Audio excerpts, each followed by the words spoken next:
দরুদ ও সালাম বর্ষিত হোক সাল্লাল্লাহু আলাইহি ওয়াসাল্লাম। তারপরে জানাই জাতি ধর্ম বর্ণ নির্বিশেষে প্রত্যেককে জানাই ৭৫তম স্বাধীনতা উপলক্ষে আন্তরিক শুভেচ্ছা ভালোবাসা।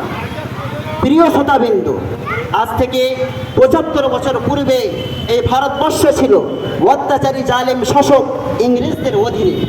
তারা ইস্ট ইন্ডিয়া কোম্পানির ইস্যু করে ভারতবর্ষে ব্যবসার অনুমতি নিয়ে এদেশে প্রবেশ করেছিল। তৎকালীন সম্রাট জাহাঙ্গীর বাদশাহ তাদের মনোভাব বুঝতে না পেরে বাদশাহ তাদেরকে ব্যবসার অনুমতি দেয়।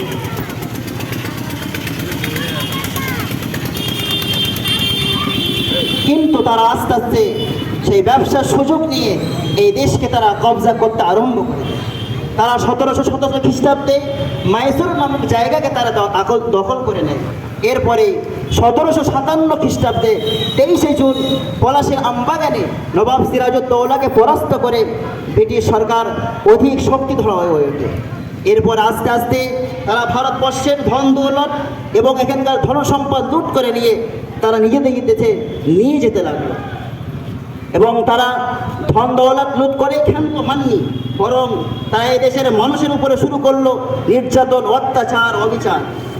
এবং তারা ঘোষণা করলো যে ভারতবর্ষের প্রতিটি মানুষ তারা জন্মগত হবে ভারতীয়, কিন্তু কৃষ্টি কালচার আইন কানুন হিসাবে তারা হবে ব্রিটিশদের মতো।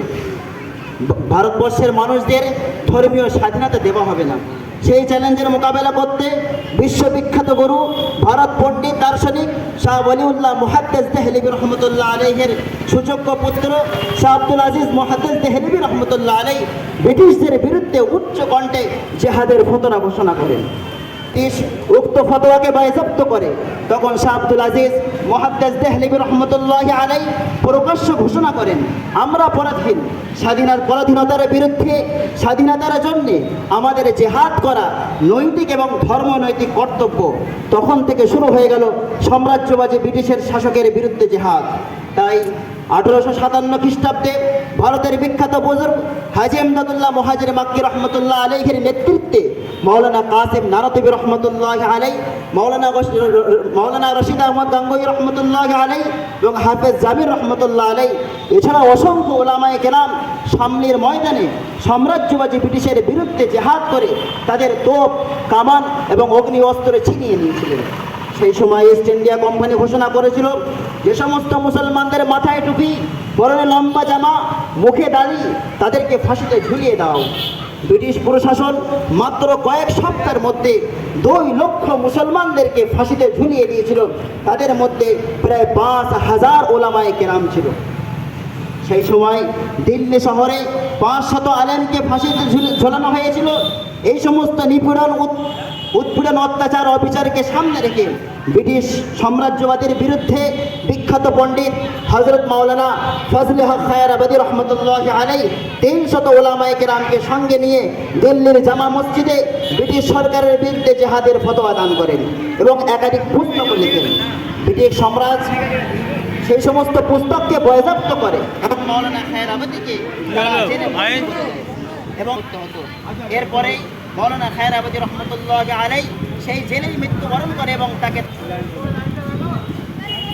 যখন দেখলো কোনোভাবেই বিপ্লবীদেরকে দমন করা সম্ভব হচ্ছে না, তখন তারা ভাবলো আমাদের ক্ষমতাকে বজায় রাখার জন্য ভারতবর্ষ থেকে ওলামায়ে কেরামদেরকে নির্মূল করতে হবে। সুতরাং তারা ১৮৬৪ থেকে নিয়ে ১৮৬৭ খ্রিস্টাব্দ পর্যন্ত ১৪,০০০ ওলামায়ে কেরামদেরকে ফাঁসিতে ঝুলিয়ে দিয়েছিল। একজন বিখ্যাত ইংরেজি ঐতিহাসিক তার জীবনীতে লিখেছেন, দিল্লির চাঁদনি চক হতে খায়বার পর্যন্ত রাস্তার দুপাশে এমন কোনো বৃক্ষ বাকি ছিল না যেখানে কোনো না কোনো ওলামায়ে কেরামকে ফাঁসি দেওয়া হয়নি। সেই সময় দেখা গেল ভারতবর্ষে ওলামাদের সংখ্যা খুবই কম। সাম্রাজ্যবাদী ব্রিটিশ ওলামা সমাজকে নির্মূল করে দিয়েছে, মাদ্রাসা মসজিদগুলোকে ভেঙে চুরমার করে দিয়েছে। তার কয়েক বছর পর অর্থাৎ স্বাধীনতার পূর্বে হুসাইন আহমদ মাদানী রহমতুল্লাহ আলাইহি সাম্রাজ্যবাদী ব্রিটিশ শাসকের বিরুদ্ধে জিহাদের ঘোষণা করেন এবং সাম্রাজ্যবাদী ব্রিটিশকে সাহায্য করা, তাদের অধীনে চাকরি করাকে হারাম ঘোষণা করেন। সাম্রাজ্যবাদী ব্রিটিশ হুসাইন আহমদ মাদানীকে প্রকাশ্য গুলির অর্ডার ঘোষণা করে দিল। এর কিছুদিন পর করাচিতে বিশাল এক প্রকাশ সমাবেশ ডাকা হয়েছিল ইংরেজ শাসকের বিরুদ্ধে। সেই সমাবেশে হিন্দু, মুসলিম, জৈন, খ্রিস্টান সমগ্র জাতি ধর্ম বর্ণ নির্বিশেষে কম বেশি কয়েক লক্ষ মানুষ সমবেত হয়েছিল। প্রতিটি মানুষ জানতেন আজকের এই সমাবেশে বোধহয় হোসেন আহমদ মাদানী উপস্থিত হবেন না, কেননা ব্রিটিশ সরকার তাকে গুলির অর্ডার দিয়েছে।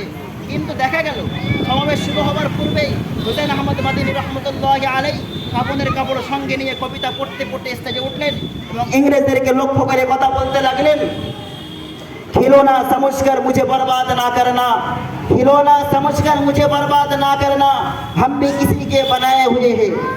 তারা হোসেন আহমদ মাদানীকে দেখে চারিদিক থেকে গুলি আরম্ভ করে দিল, কিন্তু আল্লাহর কৃপায় একটি গুলিও মাওলানাকে স্পর্শ করলে না। এই ঘটনা দেখে ইংরেজ সরকার করাচিতে সরকারিভাবে মামলা চালানো এবং এই মামলায় আদালত হোসেন আহমদ মাদানীকে 4 বছর কারাদণ্ডে দণ্ডিত করে।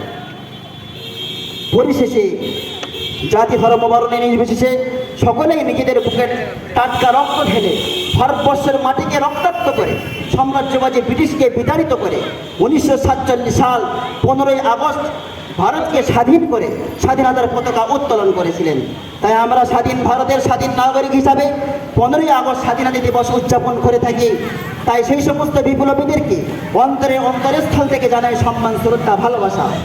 কিন্তু বড় দুঃখের বিষয়, যারা ভারতবর্ষকে স্বাধীন করার জন্য নিজেদের ধন দৌলতকে বিসর্জন দিয়েছিল, বিবিদেরকে বিবাহ করেছিলেন, পুত্রদেরকে এতিম করেছিলেন, আজ যদি ভারতবর্ষের মাটিকে নিগড়ানো যায় তবে তাদের টাটকা রক্ত টপকে পড়বে। কিন্তু সেই সমস্ত মুসলিম মুজাহিদ বীরদের নাম বর্তমান ইতিহাসের পাতায় নেই। তাই আমি সেই সমস্ত বিখ্যাত ঐতিহাসিকদের বলতে চাই, যতই সত্য ইতিহাসকে চেপে রাখতে চায় না কেন, তা কখনোই সম্ভব নয়। সত্য একদিন প্রকাশিত হবেই হবে। পরিশেষে আমি এই কবিতার মাধ্যমে আমার বক্তব্য শেষ করছি।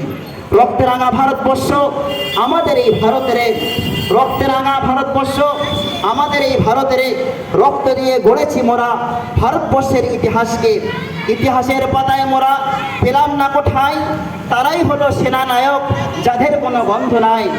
হাতে আছে কলম, তাই যাহা করিলে তাই, কলম হাতে পেলে বুঝিয়ে দেব সত্য ইতিহাসকারে কয়। ওয়া আখির দাওয়ানা আলহামদুলিল্লাহি রাব্বিল আলামিন। পরিশেষে উর্দু ভাষী ভাইদের জন্য ছোট্ট একটি স্পিচ। बिरादरान मिल्लत, मुल्क की आज़ादी के लिए जिन हज़ारों और लाखों मुसलमानों ने कुर्बानी पेश की, उनमें एक अहम तरीन नाम मौलाना महमूदुल हसन देवबंदी का है। मौलाना महमूदुल हसन देवबंदी एक आज़िम आलम दीन, एक मशहूर मुजाहिद आज़ादी और तहरीक रेशमी रुमाल के बानी थे। भारत की आज़ादी में मौलाना का किरदार इतना अहम है कि भारत की आज़ादी की तारीख आपके बगैर मुकम्मल नहीं हो सकती। यही वो महमूदुल हसन देवबंदी है जिसने मोहनदास करमचंद गांधी को महात्मा का खिताब दिया था। मौलाना महमूदुल हसन देवबंदी 1851 में बरेली में पैदा हुए। आपके वालिद का नाम जुल्फ़िकार अली देवबंदी था। अपने गांव में इब्तिदाई तालीम हासिल करने के बाद आपने दुनिया के मशहूर इस्लामी यूनिवर्सिटी दारुल देवबंद में दाखिला लिया। यही वो दारुल देवबंद है जिसके एक मशहूर इस्लामिक स्कॉलर और 1857 के काजी मुजाहिद आज़ादी हज़रत मौलाना कासिम नानवी रहमतुल्लाहि अलैहि इसलिए कायम किया था कि अंग्रेज़ों के खिलाफ लड़ने वाले मुजाहिदीन तैयार किया जाए जो अंग्रेज़ों से लड़े। सच कर दिखाया वो ये अजीम दरसगाह के सबसे पहले तालिब इल्म मौलाना महमूदुल हसन देवबंदी थे। मौलाना महमूदुल हसन देवबंदी अपने तालीम मुकम्मल करने के बाद दारुल देवबंद ही में नौकरी कर लिया और वहीं पढ़ने लगे और वहीं से अंग्रेज़ों के खिलाफ अपनी जंग की शुरुआत की। सबसे पहले 1878 में अपने उस्ताद गिरामी हज़रत मौलाना कासिम नानवी रहमतुल्लाह अलैहि के हुक्म पर समरत तरबिया नामी नौजवान की तंजीम बनाई, जिसका मकसद अंग्रेज़ों के खिलाफ लड़ने के लिए नौजवानों को तैयार करना था। उससे बहुत सारे नौजवान जुड़ गए, मगर अंग्रेज़ों ने उस पर पाबंदी आयद कर दी। उसके बाद मौलाना ने 1990 में जमियतुल अंसार नामी तंजीम की बुनियाद रखी और उसकी बागडोर अपने शागिर्द रशीद हज़रत मौलाना उबैदुल्लाह सिंधी को सौंप दिया, जिससे हज़ारों नौजवान जुड़ गए। मगर अंग्रेज़ों की नज़र उस पर भी पड़ी तो मौलाना ने उसे बंद कर दिया। फिर 1913 में नज़रतुल मारिफ नामी एक दूसरी तंजीम कायम की, जिसके प्लेटफॉर्म से वो काम करने लगे। पिछले 28 साल की मेहनत और जद्दोजहद अब रंग लाने लगी थी। हज़ारों शागिर्द और आपके चाहने वालों ने इस तंजीम से जुड़ गए और सब के सब अंग्रेज़ों से लड़ने और अपने मुल्क के लिए कुर्बानी देने को तैयार थे। मौलाना महमूदुल हसन देवबंदी अंग्रेज़ों को भारत से निकालने के लिए अजीम मंसूबा बनाया। इस मंसूबे के तहत अफगानिस्तान, श्री लंका, जर्मनी और दूसरे मुल्कों में अपने वफूद भेजे। इस मंसूबे के मुताबिक अंग्रेजों से लड़ने के लिए माहिर फौज इकट्ठा करना और दूसरे मुल्क की मदद से बैक वक्त अंग्रेजों पर हमला करना था। मोहतरम सामीन, साथ ही देश के अंदर बगावत की आग भड़काना था ताकि अंग्रेज बाहर और अंदर की बगावत से तंग आकर भारत छोड़ने पर मजबूर हो जाए। उसके लिए मौलाना ने सबसे पहले अपने शागिर्द मौलाना उबैदुल्लाह सिद्दीकी को अफगानिस्तान की हुकूमत से मदद लेने के लिए काबुल भेजा। वहाँ सरहद पर एक अजीम शान फौज बनाने की जिम्मेदारी भी दी। मौलाना उबैदुल्लाह सिंधी दीगर उलमाए किराम के साथ काबुल पहुँचे और 1915 में वहाँ एक भारतीय हुकूमत कायम की जिसमें जर्मनी और अफगानिस्तान वगैरह का पूरा ताउन हासिल था। महेंद्र प्रताप सिंह हुकूमत का सदर बनाया गया। मौलाना बरकतुल्लाह भोपाली को वजीर आजम और मौलाना उबैदुल्लाह सिंधी को वजीर खारजा बनाया गया। इसी बीच मौलाना महमूद हसन देवबंदी तुर्की के खलीफा से मदद लेने के लिए हिजाज पहुँचे। वहाँ की गवर्नर और वजीर जंग से मुलाकातें की और कई मुआहदों पर दस्तखत किया। उधर अफगानिस्तान में इस वक्त अंग्रेजों के खिलाफ जंग की तैयारी शुरू की। सरहद पर नौजवानों को इकट्ठा किया जा रहा था। अंग्रेजों के खिलाफ जंग करने की तैयारी और भारत को आज़ाद कराने की मुहिम शुरू हो चुकी थी। मौलाना उबैदुल्लाह सिंधी ये तमाम सूरत हाल अपने उस्ताद गिरामी मौलाना महमूद हसन देवबंदी को रेशम के रुमाल पर लिख कर भेजी, मगर बदकिस्मती से ये खत अंग्रेजों के हाथ लग गया। फिर क्या था, एक मौलाना की इस भयानक मंसूबे ने अंग्रेजों की हुकूमत में जलजला पैदा कर दिया। मौलाना महमूद हसन और उनके तमाम साथियों को गिरफ्तार करने का अंग्रेजी फरमान जारी हो गया। फिर मौलाना महमूद हसन और उनके साथी मौलाना हुसैन अहमद मदनी, मौलाना वहीद अहमद मदनी, हाकिम नुसरत हुसैन को माल्टा की जेल में भेज दिया गया। इसके पकड़े जाने के बाद भारतीय हुकूमत जो अफगानिस्तान बनी थी वो भी अधूरी रह गई। मौलाना उबैदुल्लाह सिंधी के अलावा